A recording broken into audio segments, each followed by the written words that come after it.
The problem is when it landed as well, you could see where it landed, but just this glowing orange coming from the horizon. I was like, oh no, what have we set fire to? So how long is that going to burn?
Drone has got in between those, so he's like back off, reverse.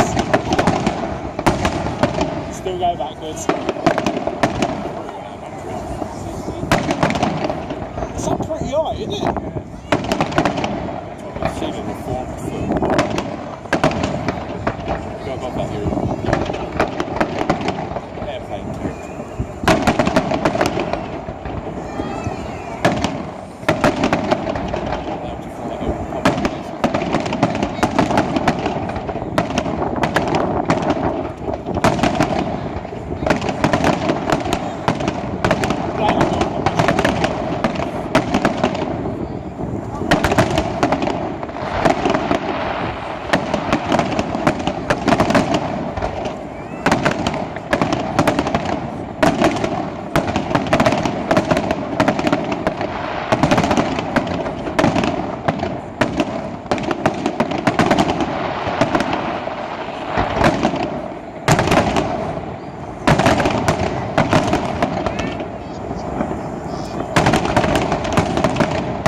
Travelling through time.